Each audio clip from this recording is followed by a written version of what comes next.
Muteesa Wano University yatandika ng'ennaku z'omwezi lumu January 27 era ng'eweza emyaka 15.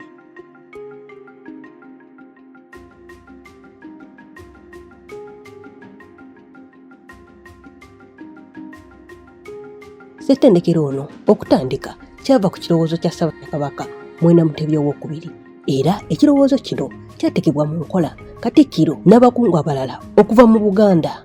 Ssettendekero ono wa bwannannyini era nga alimu omukono gwa Buganda.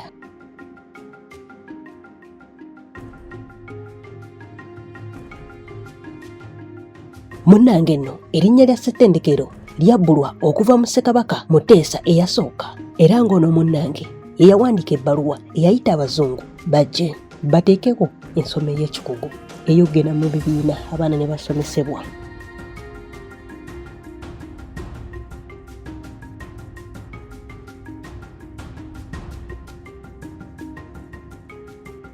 Okuva Ssettendekero ono bwe yatandikibwawo yakabeera ne bakyansala babiri era nga kuno kwe kuli Ssaabasajja Kabaka Mwenda Mutebi II eyassibwako ku mulundi gwe ogwasooka nga Ssettendekero ono etikkira abayizi omulundi ogusooka.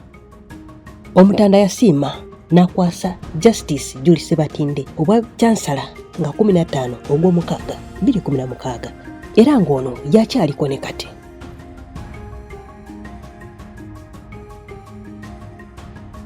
Ate nno bwe tuddako ku ba Vice Chancellor, Ssettendekero ono alina ba Vice Chancellor abawerako ddala era nga bano bali 5 okuba eyatandika ye Professor Munaku Kaama okuva mu 2007 n'atuuka mu 2008.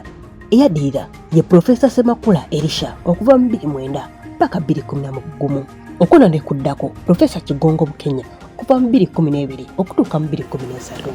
Olwo ne kuddako Professor Sserwanga Arthur kuva 2014 okutuuka 2017 era nga kati kuliko Professor Kakembo Vincent. Muteesa Wano University erina amatendekero 3 nga kuno kwe kuli eriri Ekirumba Masaka nga n'eddala liri Kakeeka Mmengo saako n'eryo eriri Buweekula Mubende.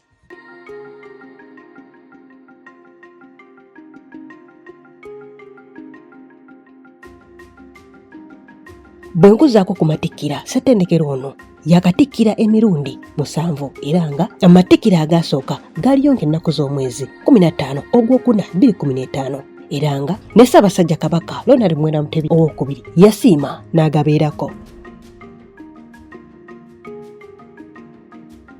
Ate bwe tuddako mu byenjigiriza byayo eyina amasomo agawerako nga muno mwe muli ebya sayansi, amawulire n'ebirala bingi era nga bano balina n'emitendera egy'enjawulo era nga kino kisinzira ku muyizi buli wagwayagala nga kuno kwe kuli certificate mu masomo agamu ng'era ng'eyo ebeera ya mwaka gumu, diploma era ng'eyo ebeera ya myaka 2 saako ne diguli eyo ebeera ya myaka 3. Muteesa Wano University egabira abayizi basale era nga abasinga obungi bali ku basale ate nga n'abalala bali ku private. Omuyizi yenna eyakamala S6 osobola okujja ne weefunira omukisa guno ku Ssettendekero eno.